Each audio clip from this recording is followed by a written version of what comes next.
آج جو ہے وہ اس تمہارے کیس کی جو اصل محرکات ہیں وہ سامنے آ سکیں گے. تو آج ان کو پیش کرنے کے بعد ان کے جسمانی ریمانڈ میں مزید توسیع جو ہے وہ کر دی گئی ہے. جی بہت شکریہ ادا کریں گے طارق خان، آپ کا وقت دیا آپ نے اور تفصیل سے ہمیں آگاہ کیا. آگے بڑھتے ہیں ناظرین، اسی حوالے سے مزید بات کریں گے. سوشل میڈیا انفلوئنسرز اور بیٹنگ ایپس جو ہیں ان کا گٹھ جوڑ کس طریقے سے کام کرتا ہے، اس حوالے سے بات کریں گے. ہمارے ساتھ سوشل میڈیا کانٹینٹ کریٹر اور سوشل میڈیا انفلوئنسر دانیال شیخ موجود ہیں. آپ ان کی ویڈیوز، ان کی پوڈ کاسٹ دیکھتے ہیں، بڑا ڈھنگ کا، بڑا سلجھا ہوا کانٹینٹ وہ پریزنٹ کرتے ہیں. ان سے ہم اس حوالے سے بات کرتے ہیں. السلام علیکم. وعلیکم السلام اویس منگل والا صاحب، بہت بہت شکریہ اس شو میں انوائٹ کرنے کے لیے.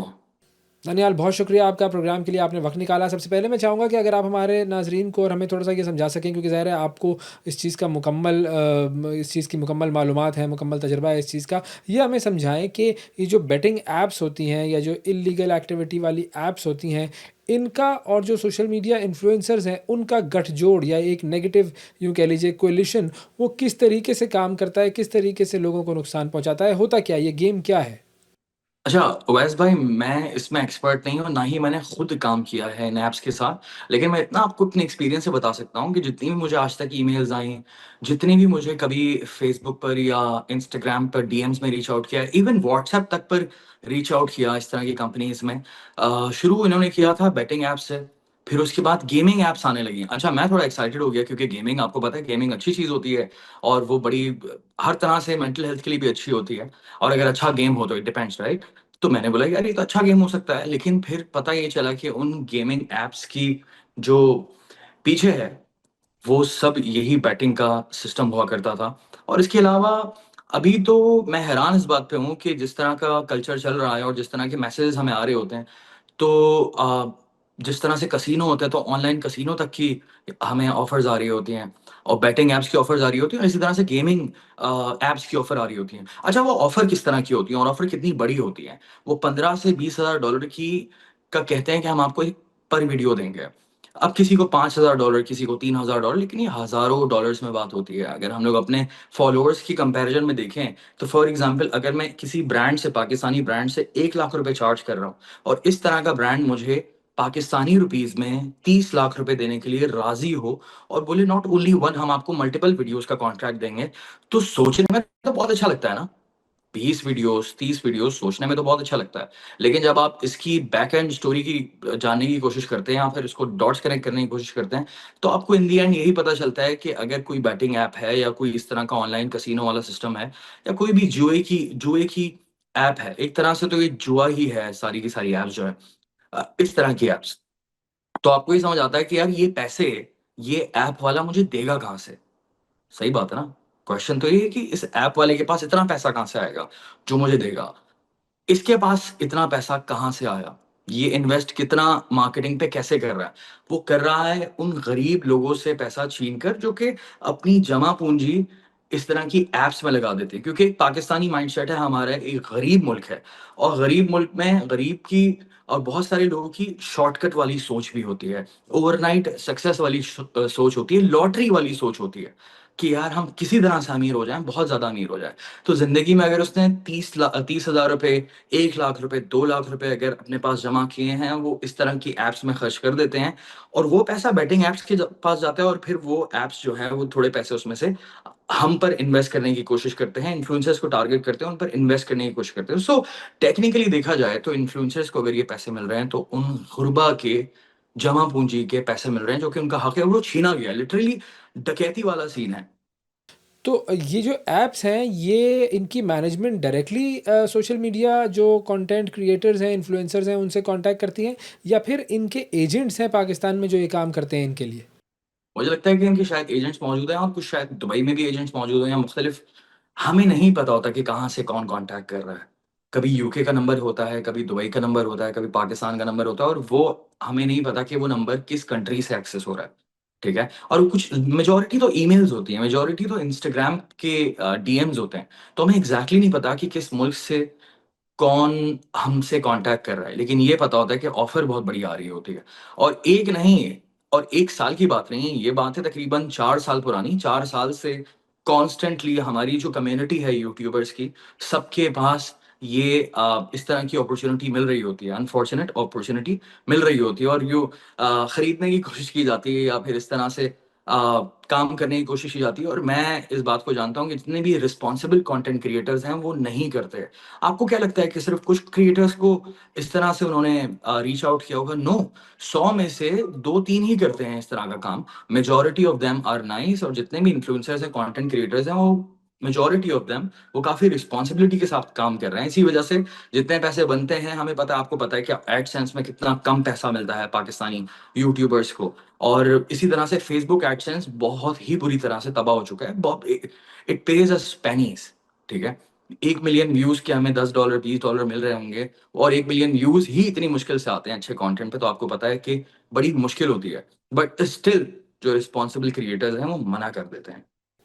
اچھا، یہ آپ نے بڑی امپورٹنٹ بات کی کہ ظاہر ہے اگر 100 سوشل میڈیا انفلوئنسرز ہیں تو سارے ایسے نہیں ہیں جو کہ نیگیٹو چیزوں کو پروموٹ کریں. کچھ لوگ ایسے ہوتے ہیں جو اس طرح کا کام کرتے ہیں. باقی ایک بڑی پازیٹیو کنٹینٹ کریشن والی کمیونٹی ہے. لیکن مجھے یہ بتائیں کہ اب چونکہ ڈکی بھائی کو گرفتار کیا گیا ہے تو ڈکی جو ہے انہوں نے کیا کیا ہے، ان کی مطلب آپ ان سے واقف ہیں، وہ کس طرح کی پرسنالٹی ہیں، کیا ان کی ایکٹیویٹیز ہیں، کیوں انہوں نے یہ پروموٹ کیا، یہ ان کا اور اللیگل ایپس جو ہیں ان کا لنک کیا ہے، ان کی ایکٹیویٹیز کیا ہیں، ذرا سمجھائیے گا. ایکٹیویٹیز کچھ نہیں ہیں. اگر میرا جتنا ڈکی کے ساتھ رہا ہے، ساتھ نام ہے اس کا، جتنا میرا اس کا ساتھ رہا ہے ساتھ کا، تو میں اس کو ایک بچہ ٹائپ لڑکا ہی سمجھتا ہوں. وہ اتنا زیادہ سمجھدار بھی نہیں ہے، پہلی چیز.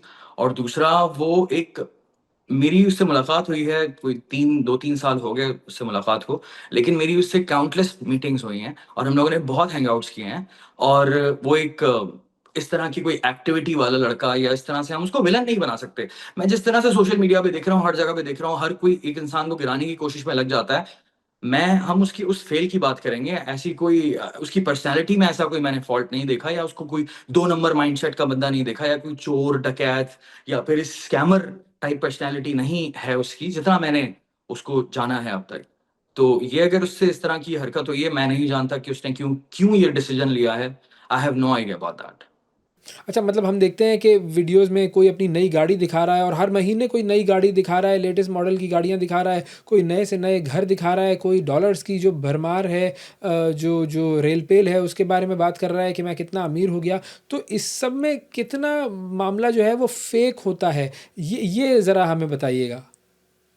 اب دیکھیں، سامنے والے کو احساس کمتری کا شکار کرانے والی بات ہے نا، کہ سامنے والا انسان جلے کڑھے، مالدیوز جا رہا ہوں میں اٹلی جا رہا ہوں، میں انگلینڈ جا رہا ہوں، اور پھر میں گاڑیاں دکھا رہا ہوں، پیسہ دکھا رہا ہوں، اور وہ جلے، پھر آپ کو فالو کرے، آپ کا وہ فلیشی لائف سٹائل فالو کرے، وہ ڈریم لائف سٹائل فالو کرے، اور سوچے کہ یار کاش میں بھی ایسا بن سکوں. ہر چیز میں سچائی نہیں ہوتی. اور یہ ہم پاکستان کی بات نہیں کریں، پوری دنیا کے اندر یہ ڈرامہ بیچا جاتا ہے اس طرح کا، فیک لائف سٹائل والا، یا پھر ریئل لائف سٹائل بھی ہے. اتنا زیادہ شوخی، اتنا زیادہ جو ہے دکھانا اچھا ہوتا ہی نہیں ہے میری نظر میں. تو یہ شو آف والی جو کریٹرز ہوتے ہیں، اس سے تو میری کبھی بھی مائنڈ سیٹ میچ نہیں ہوتا. مجھے نہیں سمجھ آتا کہ ملتا کیا ہے دکھانا. الٹا مجھے ایسا لگتا ہے کہ چھپانا چاہیے. چاہے آپ دنیا میں کہیں بھی رہتے ہیں، بہتر یہ ہے کہ آپ اس کو چھپا کے رکھیں. جتنی آپ کے پاس دولت ہے، جتنی آپ کے پاس بہتر فیسلٹیز ہے لائف میں، آپ وہ دکھائیں جس سے آپ لوگوں کو کوئی میسج پہنچانا چاہتے ہیں، یا کسی کو موٹیویٹ کرنا چاہتے ہیں اچھے طریقے سے. اچھا، مجھے یہ بتائیں کہ ایک انفلوئنسر جو ہے اس کو کتنا رسپانسبل ہونا چاہیے اپنے کانٹینٹ کے حوالے سے، یا کیا اس کے پاس کھلی آزادی ہے کہ وہ جو چاہے، جس طرح کا کانٹینٹ چاہے، جیسی باتیں چاہے وہ کرتا پھرے سوشل میڈیا پر؟ اچھا، یہ تھوڑا سا سبجیکٹو بات ہوگی کہ رسپانسبل کتنا ہونا چاہیے اور کس طرح سے ہونا چاہیے. بس اتنا رسپانسبل ہونا چاہیے کہ وہ بدتمیزی اور اخلاق کے معیار سے نہ اترے، اور بس یہی کوشش کرتا رہے. اور معاشرے، پاکستانی سوسائٹی کے اندر جو ہمارے ویلیوز ہیں اس کو مد نظر رکھے، اور کوشش کرے کہ اپنے کانٹینٹ کے تھرو وہ کسی کا نقصان نہ کرے. اور چاہے وہ غلطی سے بھی کرے، کوشش نہ کرے کہ اس طرح کی بھی کوئی غلطی ہو، اس سے اس طرح کے غلط ڈیسیجن نہ ہو، تو کسی کا نقصان نہ کرے، اور کسی کا غلط مائنڈ سیٹ بنانے کی کوشش نہ کرے، جس کو ہم کہتے ہیں ذہن سازی. تو ذہن سازی ایک بہت امپورٹنٹ لفظ ہے، اور کانٹینٹ کریشن کے تھرو کی جاتی ہے. اگر ہم لوگ انڈین کانٹینٹ کریٹر کی بات کریں، دھرو راٹھی ان کا نام ہے، اور ایسے بہت اچھے بڑے کانٹینٹ کریٹرز موجود ہیں وہاں پر، جو کہ بڑی محنت کر رہے ہیں، اور وہاں عوام کی ذہن سازی کر رہے ہیں. اور اگر ہم لوگ یہاں پر جنید اکرم کا نام لیں، تو انہوں نے کافی ٹائم تک بہت سارا کانٹینٹ بنایا ہے، اور جس طرح کا کانٹینٹ بنایا ہے اس سے ذہن سازی ہوئی ہے۔ بہت شکریہ ادا کریں گے، دانیال شیخ ہمارے ساتھ موجود تھے اور بات ہو رہی تھی سوشل میڈیا انفلوئنسرز کے حوالے سے کہ کس طریقے سے وہ بیٹنگ کو پروموٹ کر رہے ہوتے ہیں مختلف ایپس کے ذریعے، کیسے ان سے یہ ادارے رابطہ کرتے ہیں اور ان کی لائف میں کتنا معاملہ جو ہے وہ فیک ہے اور کیسے ہمیں سوچ سمجھ کر اپنے انفلوئنسرز کا انتخاب کرنا چاہیے۔ اور اب رخ کرتے ہیں امریکہ کا، جہاں سے خبر یہ آئی ہے کہ ڈونلڈ ٹرمپ نے اعلان کیا ہے کہ 55 لاکھ ویزاز ایسے ہیں جن کی اسکروٹنی کی جائے گی۔ جی بالکل، امریکہ میں مقیم ایسے لوگ یا وہ لوگ جو کہ امریکہ آنے والے ہیں اور ان کو ویزاز ایشو کر دیے گئے ہیں، 55 لاکھ ایسے لوگ ہیں کہ جن کے ویزاز کو دوبارہ اسکروٹنی کی جائے گی اور بہت سارے ویزاز ان میں سے شاید کینسل کر دیے جائیں گے۔ لیکن اسٹوڈنٹس کے حوالے سے ایک اور بڑی امپورٹنٹ خبر ہے کہ 6000 اسٹوڈنٹس کے ویزاز جو ہیں وہ ریووک کر دیے گئے ہیں، کینسل کر دیے گئے ہیں۔ اب اس حوالے سے تفصیل جانتے ہیں کہ یہ اسٹوڈنٹس کون ہیں، کیوں ان کے ویزاز ریووک کیے گئے ہیں، اس پر ہم بات کریں گے۔ ہمارے ساتھ جرنلسٹ موجود ہیں، ماہین مصطفیٰ امریکہ سے ہمیں جوائن کر رہی ہیں۔ السلام علیکم ماہین۔ وعلیکم السلام اویس۔ بہت شکریہ ماہین، آپ نے پروگرام کے لیے وقت نکالا۔ سب سے پہلے میں چاہوں گا کہ اگر آپ ہمیں تھوڑا سا یہ بتا سکیں کہ یہ جو اسٹوڈنٹس ہیں جن کے ویزاز منسوخ کیے گئے ہیں، یہ اسٹوڈنٹس کون ہیں، ان کے ویزاز کیوں منسوخ کیے گئے ہیں، کیا وجوہات بتائی گئی ہیں؟ جی جو دو بہت مین بنیاد سامنے آ رہی ہے ویزا ریووک کرنے کی، ایک تو ہے قانون کی خلاف ورزی، اور دوسرا کہا گیا ہے کہ اوور اسٹے، یعنی کہ جس ٹائم فریم میں ویزا ایشو کیا گیا ہے اس کے بیونڈ اگر اسٹوڈنٹس رہ رہے ہیں تو وہ ویزا کو ریووک کر دیا گیا ہے۔ اب ان 6000 میں سے 4000 جو ویزاز منسوخ کیے گئے ہیں ان کے جو ریزنز دیے گئے ہیں، ایک ہے ڈی او آئی جو یہاں پہ ڈرائیونگ انڈر انفلوئنس کہا جاتا ہے، مطلب آپ منشیات کے زیر اثر پہ ہیں اور آپ ڈرائیو کر رہے ہیں۔ دوسرا اسالٹ، تیسرا چوری ڈکیتی، اس طرح کے دیگر جرائم پہ ویزا منسوخ کر دیا گیا ہے۔ جو ایڈیشنل 200 to 300 ویزا منسوخ کیے گئے ہیں اس کو وہ کہہ رہے ہیں کہ دہشت گردی کی حمایت، یعنی کہ آپ اگر سپورٹ کر رہے ہیں terrorism in some shape or form, whether you are funding terrorist organization or affiliating yourself with, ان پہ کیا جا رہا ہے۔ اچھا، خاص طور پر اگر ہم ٹیررزم والے ویزا ریووکیشنز کی بات کریں تو ان لوگوں پر کیا الزام تھا، کیا کیا تھا، مطلب ان کے اوپر ٹیررزم چارجز کس قسم کے ہیں؟ There's a lot of ambiguity around it, and I'll quote exactly what's been said. For students who've been engaged in terrorist activities or linked or have certain links to terrorist organizations, تو ان کو flag کیا گیا ہے اور ان کو مطلب radar پہ جا کے ان کے ریووک کیے گئے ہیں۔ جو یو ایس سیکرٹری اسٹیٹ ہیں مارکو روبیو، وہ ہنڈریڈز اینڈ تھاؤزنڈز جو ہیں کی تعداد میں اسٹوڈنٹس کے ویزاز کو منسوخ کر رہے ہیں، and they are saying he saying that it's involved in activities against U S foreign policy priorities, یعنی کہ دو students that are acting in any way which is against U S foreign policy priority, their visas are gonna be revoked. اگر ہم کچھ examples دیکھ لیں تو وہ پرو پیلسٹائن ایکٹیویٹیز میں اگر انوالوڈ ہیں یا پولیٹیکل ایکٹیویزم میں انوالوڈ ہیں یا پرو حماس ہیں یا اینٹی اسرائیل ریٹرک کر رہے ہیں تو ہو سکتا ہے ان کی شمولیت ان میں ہو۔ اچھا، جن لوگوں پر یہ الزام ہے کہ انہوں نے پیلسٹائن ریلیٹڈ پروٹیسٹ میں حصہ لیا، فلسطین کی سپورٹ کی، اسرائیل کی مخالفت کے بیانات دیے، تو یہ بڑی عجیب سی بات نہیں ہے کہ ان کے اوپر کریک ڈاؤن ہو رہا ہے، خاص طور پر ان کو ٹارگٹ کیا جا رہا ہے؟ امریکہ میں تو ہمیشہ فریڈم آف اسپیچ رہا ہے اور یہی بات تو تھی امریکہ کی کہ جو بھی چاہے جس طرح چاہے اپنے جذبات کا اظہار کھل کر سکتا ہے۔